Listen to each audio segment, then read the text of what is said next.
Let's do it. Let's get up and get going. My name is Brian Armstrong. I'm the CEO of KW Vermont. I'm also co-owner of the Strong-Will Real Estate team at KW Vermont, as well as Strong-Will Property Management. And it is an honor and privilege to have you guys here today. We have partnered with Angela Zakowski, who I am a huge fan of. And if you guys own rental properties, you absolutely should, must, it's tax deductible, join the Vermont Apartment Owners Association, because they're a great organization that advocates for us, represents us, gives us legal documents.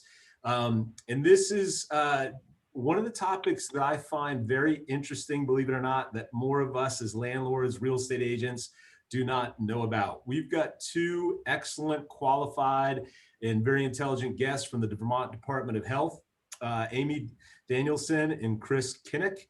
And Amy, I gotta tell you, I've owned property for 25, 30 years. And I know I'm just amazed that more landlords don't know about their obligations with the state of Vermont. And the other thing I'm amazed at too is when I was contacted, I believe by your office some years ago, when I thought I was in compliance, but wasn't, really just how reasonable you guys were to work with. It wasn't big, bad, enforcement actions. It was communication that was reasonable. If I needed extensions, you guys were reasonable.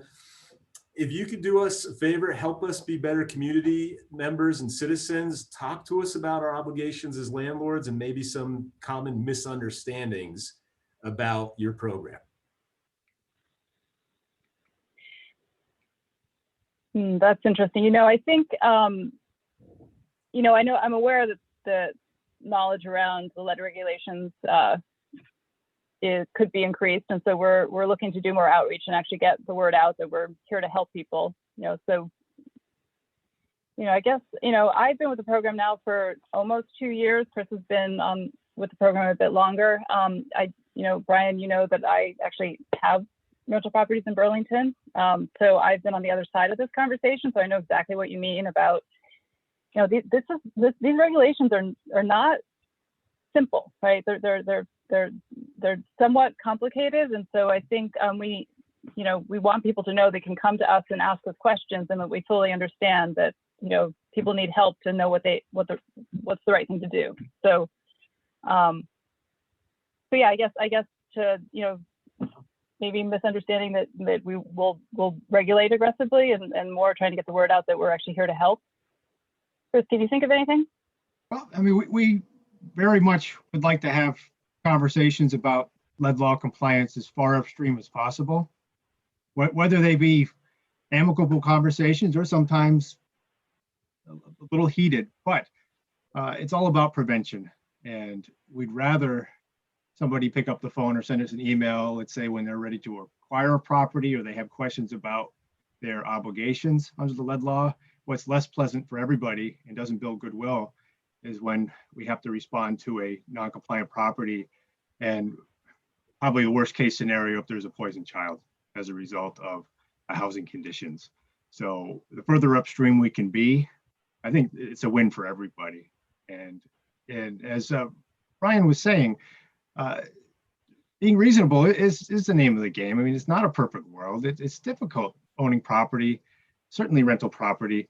We get it. We recognize that. And yeah, we just want to build those good relationships and work as upstream as possible so that landlords understand, property managers understand, and we understand perhaps some of the challenges and hardships too that might preclude meeting compliance with the lead law just like that. Okay, so just keep the phone lines open, keep the emails coming in. I mean, we like to focus on the prevention and education, and less so about the compliance enforcement. The i.e. bad cop side of things. Well, Yeah. It was interesting too, is, being a property owner, now that I've gotten the form, not the form literally, but the process down, it's a very simple process for us. Care to take our listeners through, both as property owners and as agents, what, in a summary, what is the Vermont lead law pertaining to rental properties, our inspection requirements, our reporting requirements, new application requirements? Help us better understand the process so we can be better community members, if you'd be so kind. Yeah. So Brian, I have slides where Excellent. I've got down. So maybe I should work through the slides, and I'm going to try to do it fairly quickly because I know that we want this to be a discussion, and there's a lot of information to pack in. But I guess the one thing I wanted to follow up with on this first part, the conversation we were just having, is that I hope people can see us as we're on the side of the property owners. We're actually here to help, so we can help avoid the poisoning. We can help avoid the conflicts of tenants. So, we really do at the health department think of ourselves as wanting to be on the side of the property owners. All right, so first I guess you introduced us, so I don't need to do that. So I'm the asbestos and lead regulatory manager. My name is Amy Danielson. I'm here with Chris Kinnick, who's the senior asbestos and lead engineer. So Chris is out in the field a lot, doing building inspections across the state, responding to tips and complaints from the public. He's opening and tracking asbestos and lead compliance and enforcement cases. So he's likely the person you will be dealing with if around how to come into compliance around the lead regulations. So, I think these first slides, I think a lot of people know this, there is lead in our environment. A big source of it is the paint that's on older buildings. So, one of the things I wanted to say here is that when we talk about lead paint, we actually mean lead paint, varnishes, and other coatings, because lead was added to not just paint. So that actually is in the definition. So you can't just worry about the stuff that has pigment in it. You also need to worry about other coatings. So lead was banned in 1978, but 70% of the Vermont housing stock was built before 1978. So there's a lot of lead out there. And I can send these slides so people can have them. So I'll move through these quickly, but in case, because there's a lot in here. So lead-based paint is a potential hazard for those living in pre-1978 housing, but if it's maintained well, it's not going to be a hazard. So it can provide good housing as long as it's maintained. Then the health effects of lead are serious. I mean, our bodies do not have a good way of eliminating lead. It sticks around and it builds up and it causes problems, health problems. But it's particularly bad for small children. They absorb it more easily. The fetuses of pregnant women absorb it more easily. And, children tend to do things which makes them take in lead from the environment. They do, hand to mouth, toys, putting stuff in their mouths. And they're growing. So they tend to, their little bodies can, are much more dramatically impacted by lead than adult bodies. So a very small amount of lead can poison a child.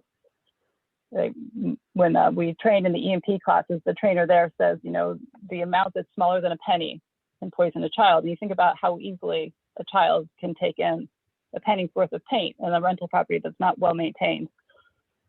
So there are federal and there's state and federal laws that regulate lead-based paint. So, in pre-1978 houses, in housing and childcare facilities,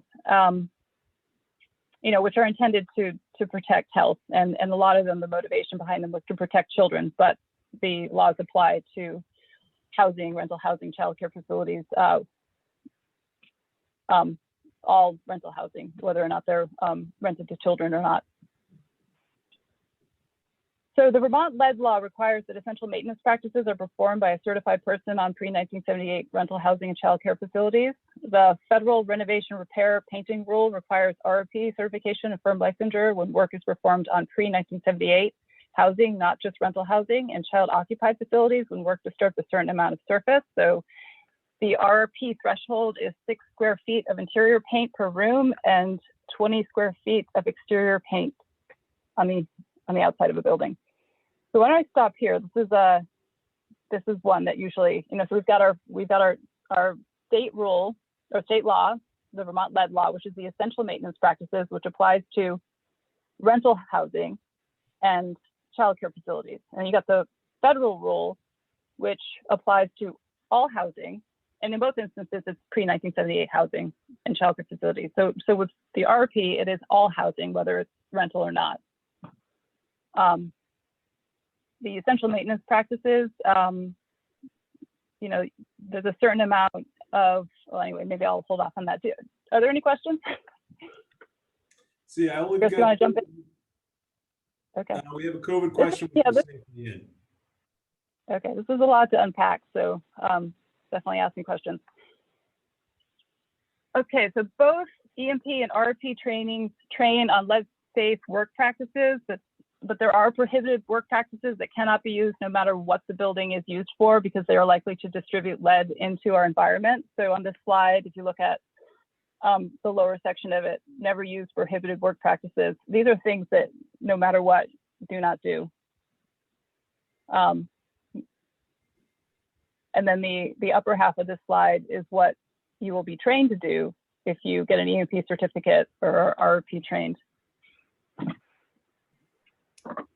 If I may add, Amy, one of the things I found was the importance of making sure anybody who's working on our buildings is either appropriately certified or knows this. You know, I once had to stop a contractor, you know, using a sander, you know, with no additional, and I was ripped, but ultimately it was probably my responsibility just to check with him before he went and did the work to make sure he understand, you know, what his expectations are. Yeah, good point, because in my experience, I have run into, or let's say caught individuals, contractors who have presented evidence of certification, lead certification, but for some reason didn't connect the dots that, okay, you have a piece of paper that says you're certified, but have you retained the fact that you have to still work in accordance with all of the things you learned in your class and what's on your certification and what the expectations are. So yeah, certification is one thing, but then applying that in the real world practically and making sure that what you're doing is safe and not exposing you to lead or certainly tenants, passerbys. I'll just jump in here real quick and give a plug. There's 2 EMP training courses that are coming up. One is next week, next Tuesday on the 16th, and there's also one on April 14th to get certified for EMPs. So if this is all sounding foreign and you don't know what we're talking about and don't have a certification, or you feel like you need a refresher, it might be a good time to register for one of those classes. Yeah, no, thank you for that plug. We're offering these EMP trainings online now, and we moved online because of the pandemic, but we're planning on staying. We've had a lot of good feedback and turnout with the online training, so we're going to keep them. So what we ask is people do some pre-study. They come to the training, they're in the training for about 2 hours, and then they get an electronic test. And with all of that, you end up with an EMP certificate if you pass the test. No travel required and not a lot of commitment in time, just a few hours. Yeah. Yeah, so the essential maintenance practices, you know, they've been around a long time, and you know, people should know about them, you know. So purpose of it was to prevent lead poisoning in children, but they apply to any rental housing that's pre-1978. So let's see, you know, the big thing about this is there's activities that you need to perform on your property to make sure that the lead-based paint is maintained and stable. And then every year, you need to file a compliance statement with the state. And this is done online. So you can go to the ALRP, that's our program, Asbestos and Lead Regulatory Program, our pages, and you'll find the links to lots of information and to the filing system. So that's the big thing, is the yearly compliance statement. So here's some more about the activities. Again, these are very information dense slides, and I think the best thing to do is to share them in the interest of time. So, you know, EMPs really are around inspecting the property for deteriorated paint, performing specialized cleaning. So a big issue with lead-based paint is friction points can create dust, and that dust is what creates the lead hazard. So around door jambs and windows. So one of the EMP requirements is these window well inserts that are cleanable. So you put something down to make a surface that's easily clean to pick up this dust. And you know, so you think about it. So EMPs are there's a big cleaning component. There's a big inspection component, and then the EMP is also trained to do a small amount of repair to paint. So you can actually, if you got an EMP certificate and you're working in a rental property or a child care facility, you can actually repair paint up to 6 square feet on the inside and 20 square feet on the outside. Once you get above those thresholds, you need the RRP training and certification. And obviously, while you're, you know, the EMP class is going to train you how to do these, how to do this repair work safely.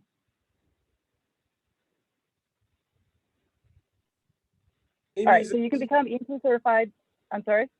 Is it also required that we actually give our EMP certificate to each prospective tenant in addition to the lead safe book? About the EMP compliance statement, you're correct, yeah. Upon signing of a lease, the tenant is supposed to receive, among other things, the most recently filed EMP compliance statement. And is there also a potential fine of up to $1,000 a day on that? And Amy, if this is down the line, you tell me to cork it. Well, the disclosure requirements are in the later slides. So the non-compliance, actually, Chris, why don't you talk to that? What happens if you just have, we've tried to work with you and we can't get a hold of you and we know your property is not compliant? What's the worst case scenario? Yeah, well, we're talking penalties here. And again, we really try to avoid these. We want to be able to get resolution to potential problems or miscommunications, misunderstandings before we have to take anything to a penalty phase. But if we do, there are monetary fines that can be involved. They range as little as $50 for the violation, upwards to $20,000. Reason why I'm saying $20,000, there are 2 statutes that can be triggered in an EMP violation case.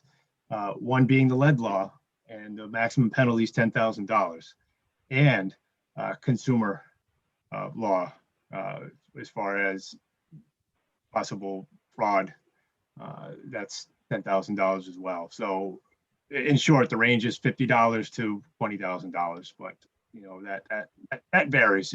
So in between that range, it depends on what other agreements we can reach. Sometimes a penalty itself, monetary penalty, can be waived if the violating party agrees to make prompt corrective actions, because we'd rather the money be spent on actual lead hazard control work and less about just money out of pocket going to the general fund or wherever it goes. But the penalties do exist, but we, as I said before, we strive for voluntary compliance because I think it serves a better purpose, because we want to see lead safe properties maintained lead safe every year, and that's through the EMP activities and the self-certification every year through the compliance statement. And the penalties are reserved for the select few that just don't want to do it right or want to avoid us for whatever. Thank you. You're welcome.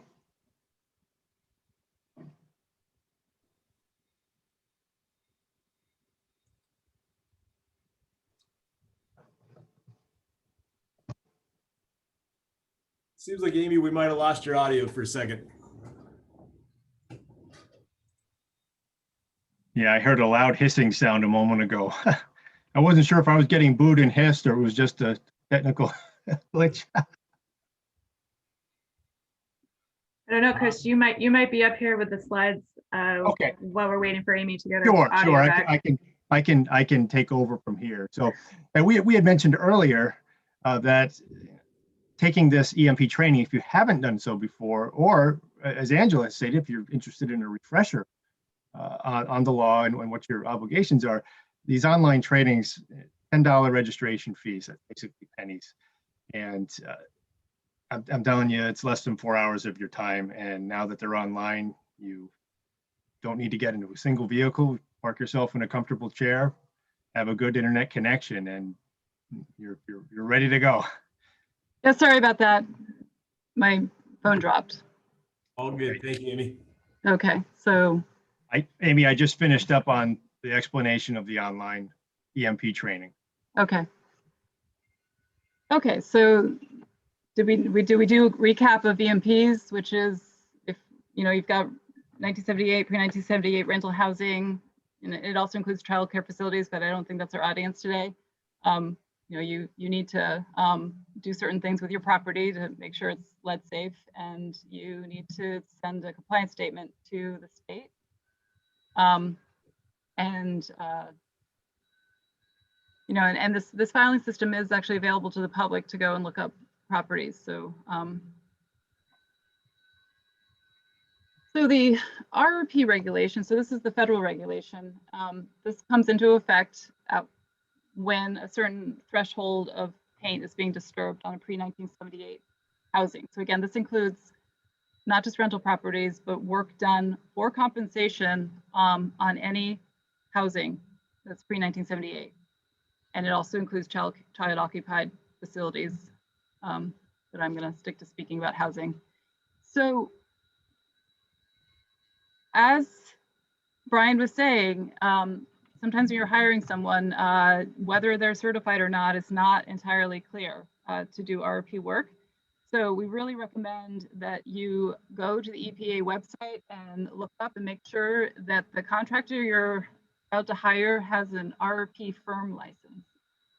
So the way the RRP works is someone can get trained, and that gives them a certification, but in order for them to perform work, they also need the firm license. They need to work either for someone who has a firm license, or they need to have it themselves. So someone who's working on their own needs to have their certification, which is their training, and it's a day-long training that takes that's good for 5 years. And then on top of that, they need to go to the EPA and they need to get their firm license, which essentially is just basically giving some money to the EPA, giving them your name. It's not a big deal, but that is what makes you qualified to do RRP work.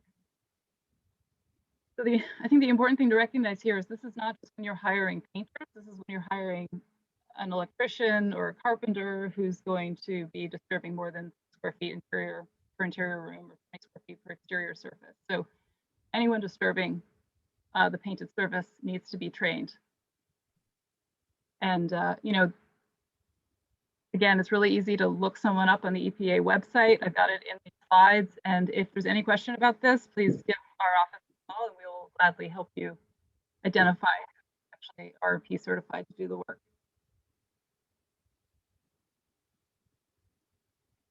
If you're a landlord, this is interesting. The EPA considers the landlord compensated by the money they receive for rent. And this whole issue of compensation is really the trigger for RRP. If you're a homeowner and you want to do your own work on your home, you're not renting, you're going to do your work on your own home, you can do that as long as you're, the issue is when you start hiring someone, there's compensation, that's when the EPA's RRP rule is effective. So landlords are considered compensated by the rent they receive. So they actually do, if they're going to do work on their own properties, they need to be RRP certified, they need to get the RRP firm license. And there's actually RRP trainings that happen in Williston on a regular basis.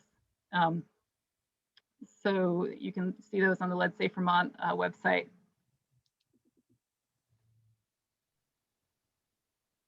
Okay, so the issue of what if you feel like your building doesn't have lead on it? You can actually hire a lead inspector or risk assessor to come and test your building and prepare a report that they would submit to our office.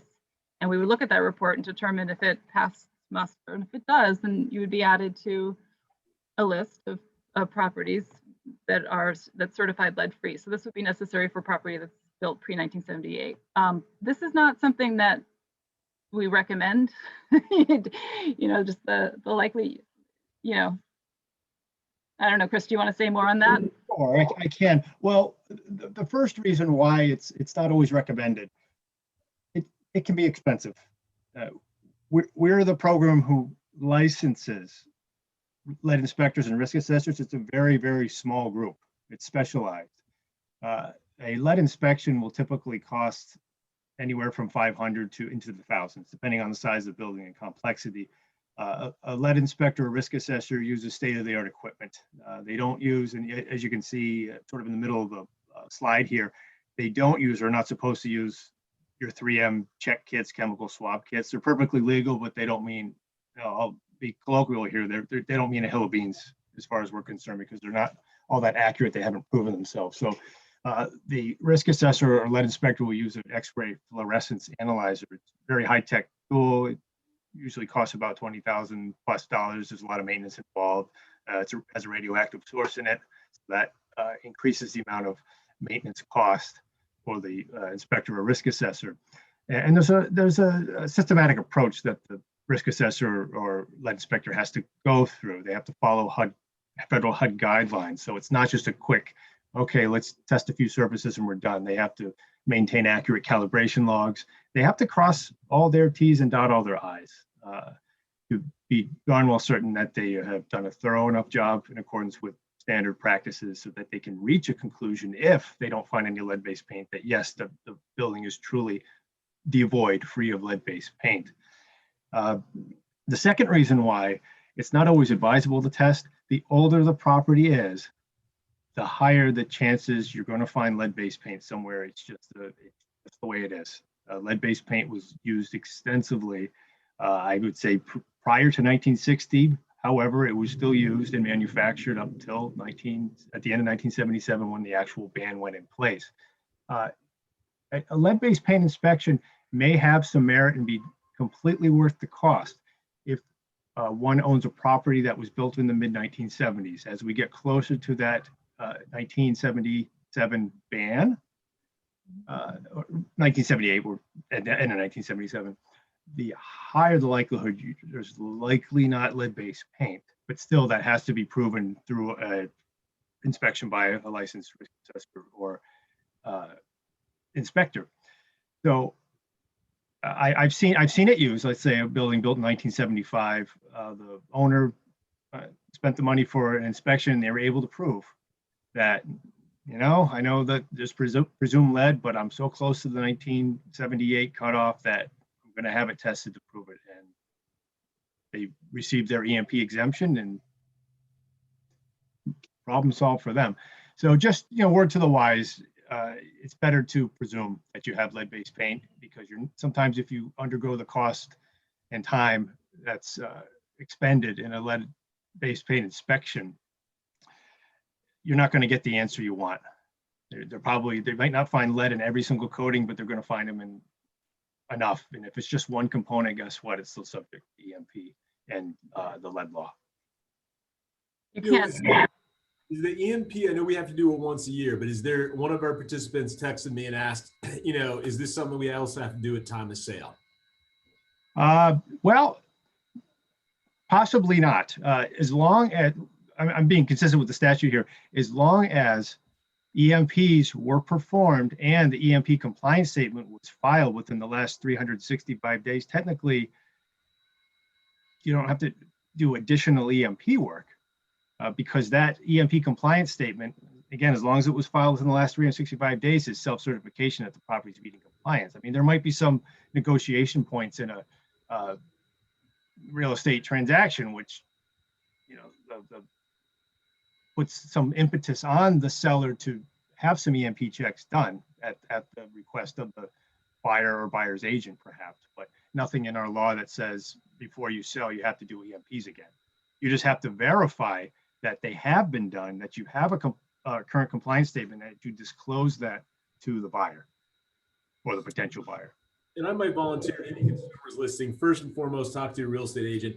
Secondly, to any agents listening, I think there's an argument made if the report was done 340 days ago, it's probably good to get that done as part of the contract versus if it was done 5 days ago. Yeah, I agree. I mean, everyone needs to exercise some good discretion and possibly some good common sense. Yeah, I mean, if you're approaching that 365-day mark, conditions do change, and yeah, it would be wise. But is anybody being non-compliant? Technically, no. Mhm. Yeah, one thing I didn't mention in the context of EMPs is that at tenant turnover, that's the point in which you got to do your cleaning, you got to do your inspection. So it's not just 365 days, but this is what you would learn in the EMP class. And if it's been a while since folks have taken the EMP class, we welcome you to come. We're glad to give you a refresher. All right, so lead abatement. So speaking of something that I didn't fully understand until I got on the inside of this was, you know, the difference between what lead abatement really is. So lead abatement is when the purpose of the work is to actually try to remove the lead from a building. So it's actually not RP or EMP work where you're actually just trying to, you know, maintain the lead. This is actually trying to get it out. And this requires licensure and permits that actually our office issues. And you know, there's not a lot of lead abatement. I mean, we actually, the most of our permitting and licensure activity around lead abatement is around the HUD funded housing money. So it's not something that people just decide to try to do. Chris, do you want to add? Sure. Yeah, lead abatement can be very costly. There's a lot more that goes into it. And it serves a good purpose, but there's nothing illegal, there's nothing wrong about having lead-based paint exist in a building. The rule of thumb is just to safely, properly manage it in place. If there's concern, let's say it's a Joe Jane private homeowner situation, and they're concerned that they have old window components in their house, and they have a toddler who has a really bad habit of placing toys in window wells, or just maybe has a little more of the hand-to-mouth activity habit than other kids. Perhaps they might decide, I want to get rid of this lead-based paint and any associated hazards forever. That's where lead abatement would be very wise and money well spent. And that's when the licensed professional services, so we're not talking RRP or EMP certified people, this is lead abatement qualified personnel. They'll do a very extensive type of removal procedure, which is followed up with independent third party testing. So it's not just, okay, the paint looks fine, it's been fixed. This is, okay, that hazard's been eliminated visually, and now we're going to do physical testing to prove that the lead hazard is gone. So yeah, abatement is a very rare thing because of these reasons. It's costly, and it's not always the best fit. And sometimes, if not done appropriately, it can create more problems.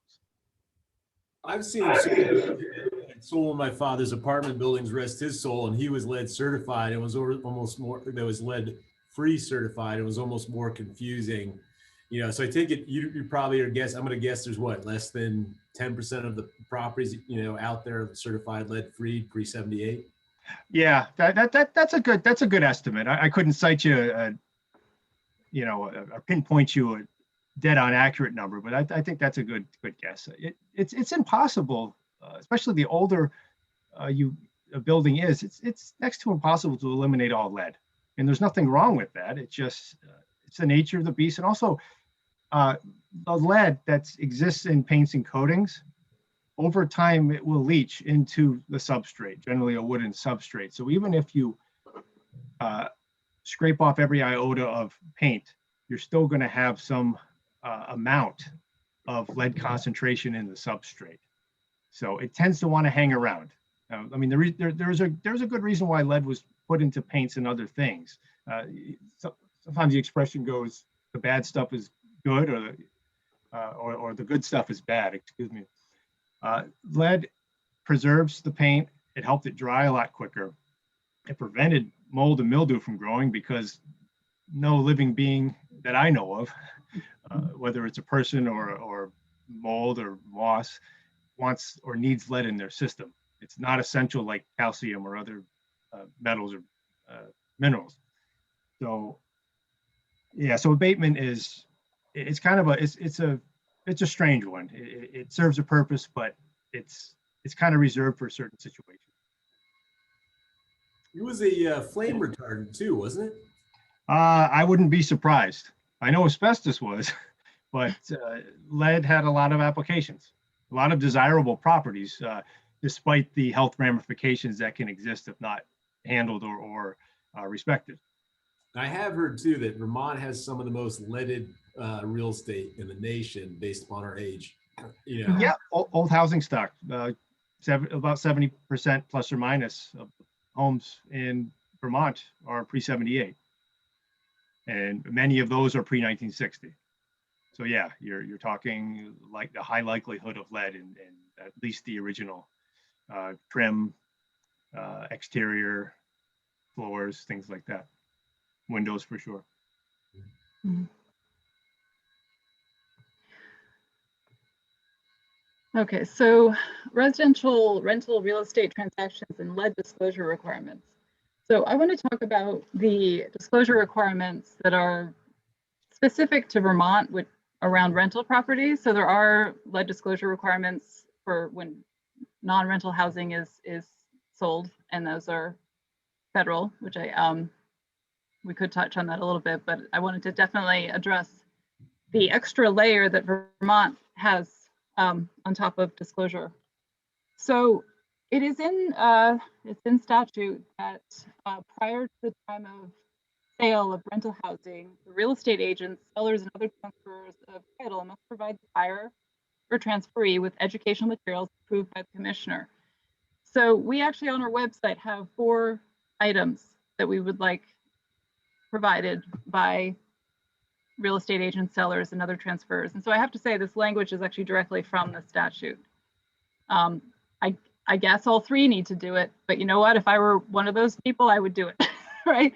So you can find, so our website, which is at the bottom of this ALRP webpage, dedicated real estate professionals. I'm sorry, you obviously need this for, but if you go to the Department of Health, you can get our pages, and we have a page for real estate professionals.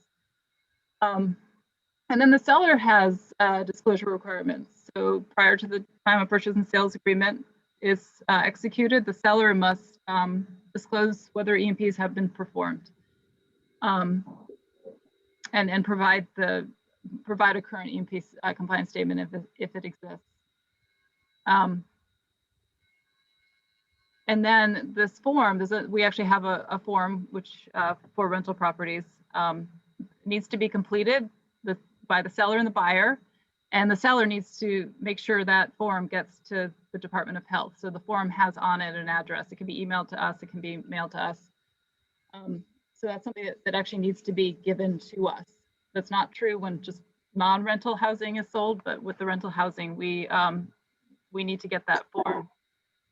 And so, the form asks whether or not there's any information about lead on the property. Chris, do you remember what else is on the form? I'm blanking at the moment. Actually, pulled it right up in front of me right now. So one is it asks purchasers information, sellers information, and it asks the seller to verify whether or not the essential maintenance practices have been performed and that the form was filed with the Vermont Department of Health, or that the seller has not.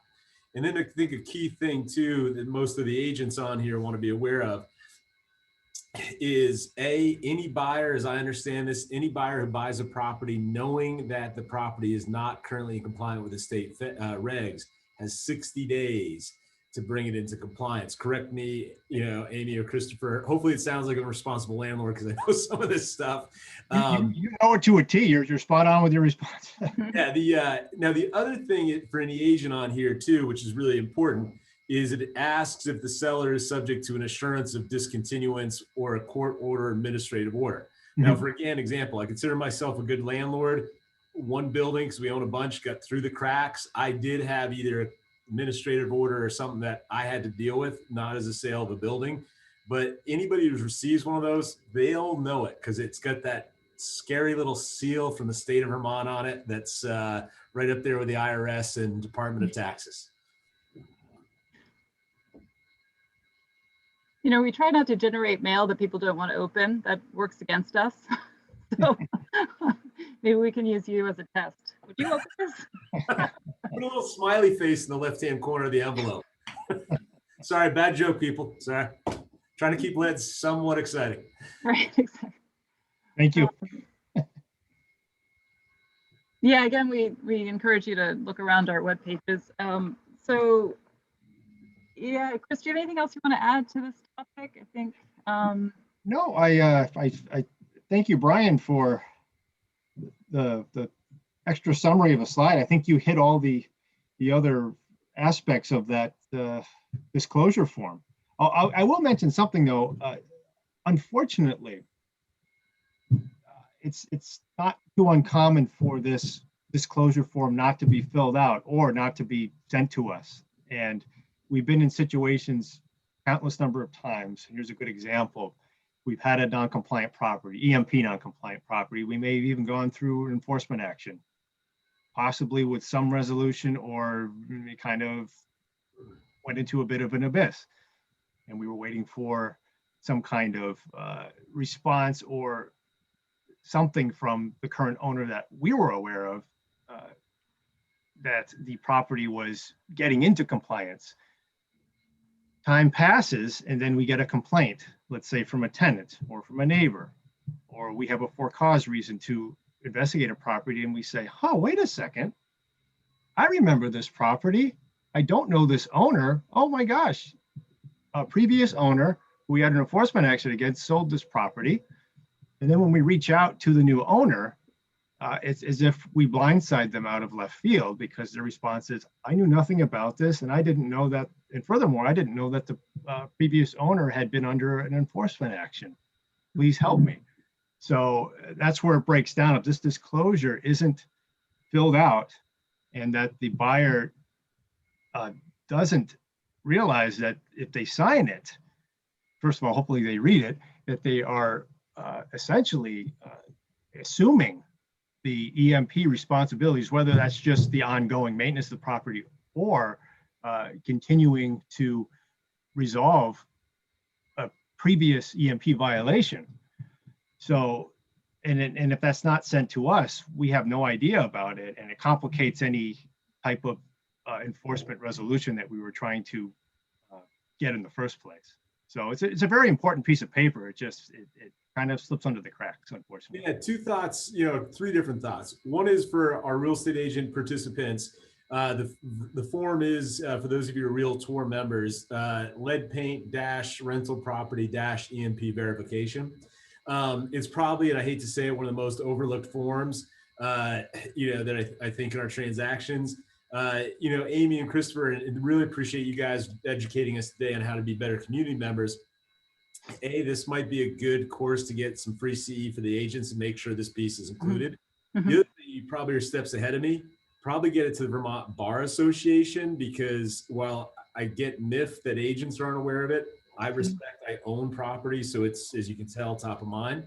Mm-hmm. But I'm also amazed at how many attorneys don't ask for it. And one question we had from a participant via text was, has COVID changed anything, other than potentially accessibility to do the inspections? Yeah, so the online filing system, when the question is asked, did you perform interior inspections? We actually have an option to say they were not performed due to concerns around safety as a result of the pandemic. So you can still file and not do those interior inspections. I also wanted to follow up with, if 60 days may not feel like a lot of time to paint a building that you just bought, right? So, and also if you buy it in the middle of winter, right? So, Chris, correct me if I'm wrong, but you contact us, we will give you an extension even on that 60 days. Correct. Yep. We'd rather see things get corrected properly. If we need extra time, fine. We just need to know about it. But Now, we don't hesitate to approve extension requests. They just need to come in a timely manner, not within 60 days, not 600 days after a property was purchased. Well, to confirm that, when I was dealing with it, I'd send in, invoices on the windows with the delivery date in it, just so your department or the attorney general is like, all right, Brian's not BSing us. He's working on it. Yeah, windows take time to get in, so forth and so on. And I really want to thank all our guests for joining with us and hanging through this, because this is really important stuff, and a source that could provide not a lot of liability. One more thing to the real estate agents. I would argue this is potentially could be part of consumer fraud, meaning that if a landlord, an owner didn't disclose this, they could have a buyer come back to them for triple damages. You don't want to be part of that. Everybody who's on, we're going to actually shift a little bit. Angela's going to probably provide some updates on COVID, probably an FYI on any rental abatement information. But before we do, and tremendous thanks again to Amy and Christopher, any other questions from our participants? My takeaway was get certified, file your assessments on time, give them to every tenant before they sign the lease. And as real estate agents, make sure we use that lead verification form. Yeah, and here's our contact information. Please contact us. So Angela, I'll email my slides to you so you can distribute them. Oh, Angela, I think you might be muted. I don't think so. Oh, there we go. Got it. So Angela, what's going on? It's like we're almost going to miss COVID because, and I hope that politically incorrect joke was acceptable, because it's a real hot topic with landlords right now. When can we get in? We're having trouble getting in. What about rent abatement? What's going on since we last talked? Yeah, so I have a couple of updates for folks. If you had put in an application to get funding under the RHSP program, but have not yet received money, there is going to be payments for those approved applications on Monday, the 15th, meaning that money should be hitting your bank accounts on the 16th. So if you've been waiting for funding, it is coming. And check those accounts Tuesday morning. If money's not there, please reach out. We'll see if we can't track down what happened with your application. So those were applications submitted by the deadline of December 11th that have not yet been paid. The new program, so there is going to be a new program. Vermont received $200 million for rental assistance. 110 million of that has been allocated to Vermont State Housing Authority to stand up a new program. That program is coming in April. I had originally been told the beginning of April. Now I'm being told sometime between the 1st of April and April 19th. So it's a big program to stand up. It's going to have an online application and sort of tracking portal, and it is going to require tenant participation. So this program is going to require that tenants submit things to Vermont State Housing Authority for verification. This is a means-tested program. So this means the tenant's income and household income is in play for this program. We have been asking for some additional exemptions to the moratorium. I understand that the House General Committee may start taking up these requests next week. So these are exemptions that are for sale of building, tenant is damaging the property, landlord needs to move back into the rental unit, and the final category that we've started to ask for is the tenant owes rent, has the ability to pay and is not paying, or the tenant is refusing to participate in this new program. So there has to be some sort of release valve for the landlord in these situations, since this new program won't cover those areas. The other solution there is the state comes up with some money to assist landlords who aren't getting tenant cooperation. But so that's where things stand on the money front. Vermont's going to have more money coming as well. The new American Recovery Act that just passed and is waiting for the president's signature has even more rental assistance money. I think my understanding is a portion of those are going to come as vouchers through the Section 8 program, but there's going to be money all over the place. It's just getting folks to apply in and getting it into the hands of landlords. I think we're also going to see some revival of the VHIP program, which is the rental housing investment program, where landlords can get grants to do improvements to their rental units if they're out of compliance. So hopefully that program will also be launching by summer-ish. So that may be another avenue if landlords are having challenges with the condition of their property. We had one question, Angela. Is there any particular requirements, for either landlords or property managers if a tenant has been, tested positive and acknowledged that? There really isn't. And some of it depends on what level of permission the tenant gives the landlord. So it's not appropriate for the landlord to just unilaterally disclose it to the building.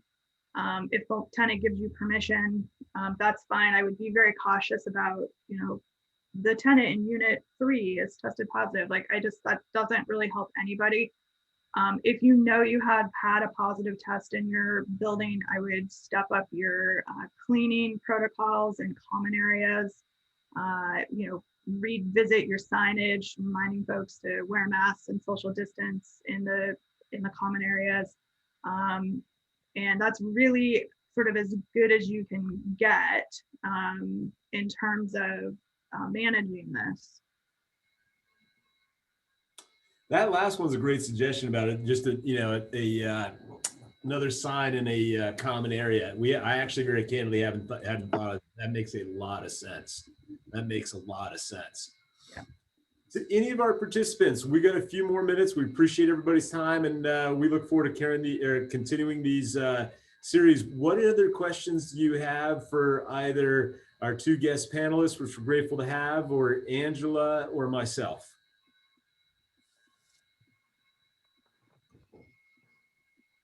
We'll look for the Q&A in the meantime. I guess that somebody added to that question. What if you had turnover in that unit that was positive? I'm going to take a liberty just to say, have an extra thorough cleaning. Yeah, it's good. I mean, you could do COVID cleaning and lead paint cleaning in the common areas at the same time. What a better reason to do your lead paint certification? You get thorough. That's probably right. A little off humor for COVID world. I'm going to make a little bit of a joke through a COVID pandemic with a little mixture of, elixir of lead. Amy and Chris, as you guys think about what we shared today, was there anything that you think in hindsight we either missed or, that comes to mind as just a really, important reminder so that we can do our part, A, to work well with the state and the community, B, to protect our investments, and C, keep everybody healthy? Do your EMPs, look up your work bin to make sure they're EMP firm certified or, licensed, I guess is, and encourage them to get trained because it's not that hard. And definitely realtors, please help us get the word out by doing the disclosure requirements with the educational material and the form for rental properties. That just helps really get the word out, because we definitely do talk to new property owners of rental properties that have not heard of EMPs, and that's hard to understand when the regulation's been around for 25 years. So. And I'll agree, and I think that's a breakdown on the attorneys, and I hate to say it, on the real estate agent if there's one involved. Well, we're trying to do our part too, we all together in this, right? Absolutely. Chris, anything that come to mind for your perspective? Well, if anyone ever has any questions about EMP or the lead law, do not hesitate to contact us. I mean, I know we have the word regulatory in our program. But you know, part of it is compliance and enforcement, unfortunately, but a large breadth of our program is focused and committed to education and technical assistance. So that's our job, to answer questions, concerns, or just the need for clarification on what the lead law is all about, what EMPs are all about. And there's no such thing as a bad question. I know that's an old term, but it's a good one. So please, our information is right on the screen here, so write it down. I believe these slides are going to be shared, so we're here to help and to answer questions. And Angela, as far as your perspective, for all obviously the the right reasons, what other benefits do you see for our members, your members, to be in compliance with this? I got a couple of on my idea right now. Well, it's required. It's the law. And I think it was said earlier, you don't want to be dealing with a situation where you end up with a poison child in your building. That's sort of the worst case scenario. And it goes in with sort of this pride of ownership, right? There's no requirement in Vermont that you abate lead, just that you stabilize it. And so by stabilizing lead paint, you're ensuring that the outside of your building is in good condition, that it looks nice, that it doesn't have chipping, peeling paint, and the same thing with the inside of the building. And so it's sort of that pride of ownership, making it look nice. And that all goes into making it a more appealing place to rent, more appealing to tenants. Having this paperwork, having this documentation shows your potential tenants that you know what you're doing, that you're familiar with the regulations, that you're not just sort of fly by night. Well said. Yeah, that makes a lot of sense. I mean, first and foremost, it is required. The other thing, folks, that I'll tell you is, we've all had occasionally challenging tenants who may have needed to go. The last thing you want to do is realize when you have a challenging resident, that whether lead has anything to do with the challenge or not, that you haven't complied, and therefore they have a toehold with which to slow down the eviction process. So yeah, first, please do it because it's right. Secondly, it helps all members of our community. Thirdly, definitely for your own protection.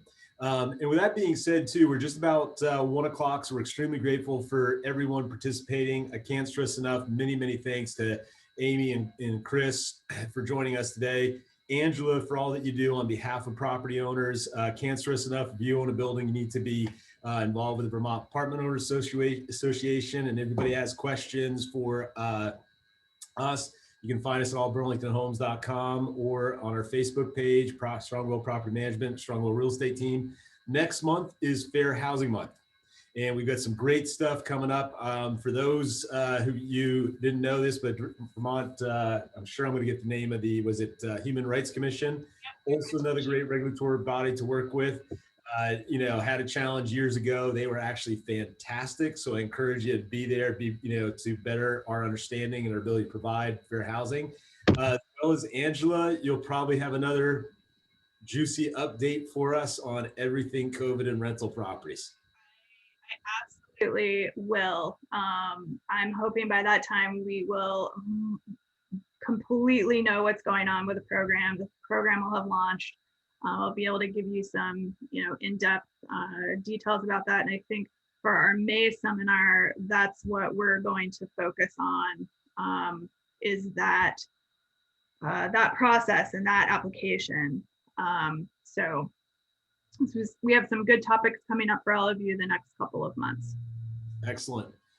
Thank you, everybody, for joining us. Thank you to our guest, Angela. Thank you for all you do. And I hope everybody has a great day. Stay healthy, stay COVID-free, and lead compliant. Thank you. Thank Take you. care, folks.